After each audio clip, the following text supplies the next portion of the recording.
Come on over, it's time for Tim Friend. Here's the rules to my Nuzlocke run. Pause the video if you gotta read them. Boop. Hey, how's it going, everybody? Welcome back to Tim Friend. We're doing the part of Pokemon Sword and Shield that I remember the least because it was boring. And so buckle up for some tedious times. I mean, I don't know. I don't think it's not actually that tedious. It's just like not memorable in the way that I would say Pokemon like plot points have been not memorable for me, at least since, gosh, like Diamond and Pearl is pretty non-memorable. Platinum I remember because of the Distortion World. That was a wild occurrence. Excuse me. Black and White, I remember a big castle. That's all I remember from that shit.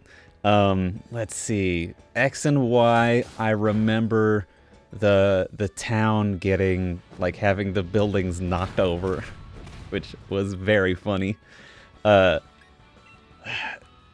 Fucking what even? Sun and Moon, I remember going to that alternate dimension. That was cool. But like it's hard for me to remember as much as like but okay.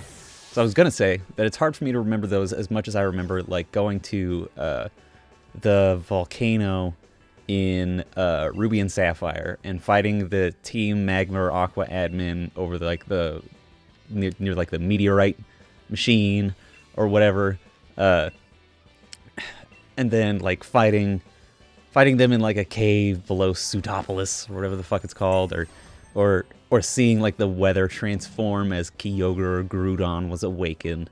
Those were all really cool to me, and I remember them very well. But I think part of what I remember, or part of why I remember them, is because I played them when I was younger and was more likely, shall we say, to play the same game over and over and over again. So I played the shit out of Ruby and Sapphire. I played them over and over and over again in my young person way of I would play them until I got to a part that was hard or I needed to grind for it, and then I'd be like, I don't want to do this anymore. And then I'd leave it alone, and then I'd come back to it and be like, alright, where was I? Well, might as well start over, and then get up to about the 5th gym and stop it all over again. Don't love this matchup. Bronzong at least is quite weak offensively. Fucking Hop showing up with a double. Really not helping me out here. Look, it's the fucking steel type adorable elephant. Cufant. So good. So pure. So adorable. I love it very much. Extra sensory. Probably gonna hit Ultima. It's Stab, it's base power 80, it's, let's see, what else is it fucking rocking in there? It's a special attack, which goes up against Ultima's much lower special defense, but it's mitigated by Bronzong having a fairly weak pair of attack stats, and Ultima having the Eevio Light. So I was not super worried. It just, especially with that fucking iron defense, it will take Ultima fucking forever to burn through this Bronzong, so we're just gonna switch to Bort, burn the Bronzong away, and forget about it. Fuck Bronzong, man.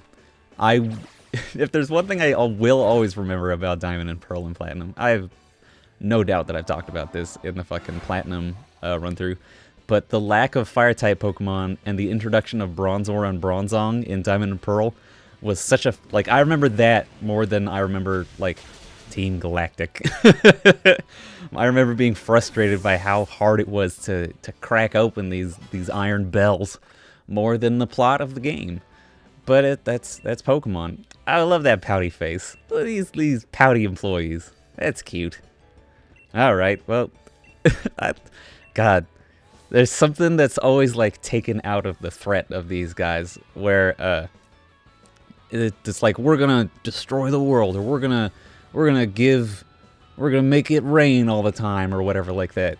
But in this world, if you can beat them in a Pokemon battle, they'll just leave you alone. They're like, well, shit. They beat me. I mean, what are we gonna do about that?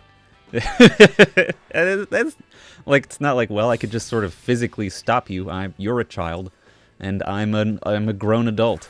Oh, I do like the little finger wave, the little. I like that a lot. That was cute. Mawile is Steel Fairy. Clink. Is that Clank or Clang? Whatever the fuck. It's Clang.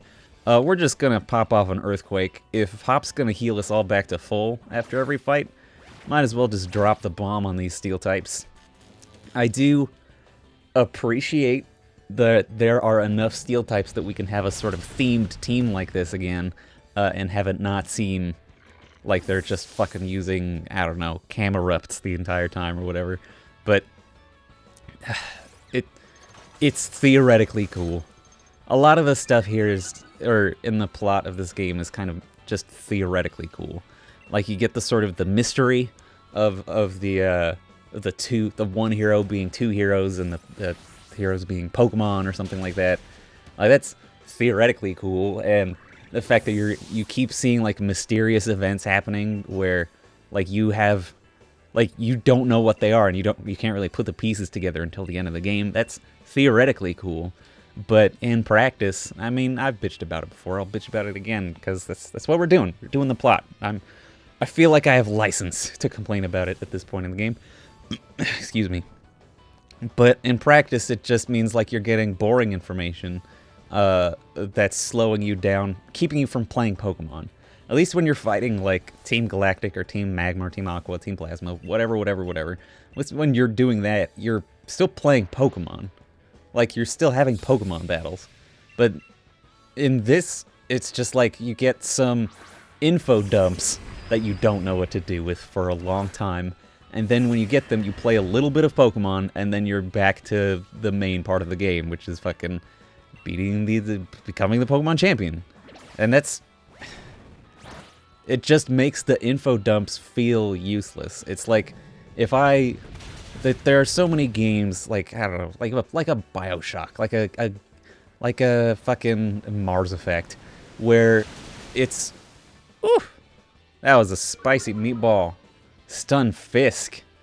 Thank Jingus for that fucking Eviolite. What was I saying? Where there's lore scattered throughout the universe, and you can, like the game universe, and you can look into it if you want to look into it. And that's all you need to do. If you don't want to look into it, you don't gotta. It's just kind of there. You might get like a little benefit for it, but it's not gonna fucking make or break your progress through the game. Whereas in Pokemon Sword and Shield, like, it's like literally gated. Actually, I guess it's still figuratively gated, but it is gated content behind the story that is not fun or interesting, because when you're doing it, you're not playing Pokemon. Like, at most, before this, the most you're playing Pokemon is when you fight fucking King BDD. And that's it. And he would be better served as just kind of a dick rival. And that's fine. It's fine to have a rival who's also a jerk. But in this, they sort of staple him onto the plot, and he becomes... like, King BDD's more memorable than the fucking plot of the game, and he's just like a side character in the plot. It's bad. I don't like it. I don't like it. But... go back to my catchphrase of nothing is perfect, and things aren't bad because they're imperfect. I still really like the gameplay of this game. I love Dynamaxing, just because it's interesting. I'm not like, I don't know. If the game didn't have Dynamax, I wouldn't care. But I think Dynamaxing is more interesting than Mega Evolving and Z-moves mechanically, though I do prefer the Mega Evolvings because they give cool versions of old Pokemon, yada yada yada. I think the trainer fights in this game are really well done. They're really cool. I guess. I thought we were just waiting for dialogue to occur. What's up, Hop? Yeah, I'll be on guard. Anyway, did you heal my Pokemon? Great. Love it, love it, love it. Oh, let's have a cutscene, I guess. I guess I just had to walk 2 steps forward. Damn. Her fucking style is incredible. She is also terrifying. Like, what a turnaround. You can see it coming a mile away. When you see someone be standoffish like that in a Pokemon game, you're like, alright. Oh god, I'm gonna sneeze. Excuse me. When you see someone kind of like be standoffish to kids in a Pokemon game, you're like, all right, that's an evil character. I get it. It's real. Okay, Frostlass at this level. Well, I can't. I'm used to. What am I trying to say? I'm used to in randomizers where you can just like go to fucking Cerebi or a Pokedex and figure out what a Pokemon's moveset is. But Sword and Shield does something pretty smart in that they'll just use TMs on their Pokemon. They'll just alter the fucking moveset, and that's cool. It makes them unpredictable and makes them have Pokemon like Frostlass, which can be completely screwed over by their level up moveset. You have like a level where their only move is fucking Icy Wind or some shit. But they'll just put TMs on it and shit like that, and that's awesome. It makes every Pokemon feel like a threat, even when it's not randomized. And that's cool. I like that. This lady has such a cool fucking team. Melodic, Frostlass, that's my fucking vibe. I love Melodic. It's my dream to one day get a Melodic in a randomizer run, because I love them so much. Obviously, the randomizer would have some way of making the Feebas able to evolve without trading or doing whatever horseshit you need to do in that particular version to get Feebas to evolve from Melodic. God, remember when it was fucking... Like, what were they fucking thinking of? Tying it to the... What was it? The contest stats in Ruby and Sapphire? Tying it to beauty? Like, they put in this fucking thing in the game, and it's like, okay, it's another way to play Pokemon. That's neat. I remember doing contests. I had a fine time, but there was no... I didn't really have a huge sense of accomplishment for winning. It took forever to participate in them. I don't know. But, like, it'd be like if they made a Pokemon in Sword and Shield whose the only way you could evolve it was via Dynamaxing. Like, it doesn't make any fucking sense if you're not going to have Dynamax in the next game. Alright. We're over time. But next time on Tim Friend, we will finish defeating Oleana in this incredibly cool fucking dome at the top of a tower that we are so small and our Pokemon are also so small in. Alright, you have a good day, everybody. Bye-bye. We're Tim Friend.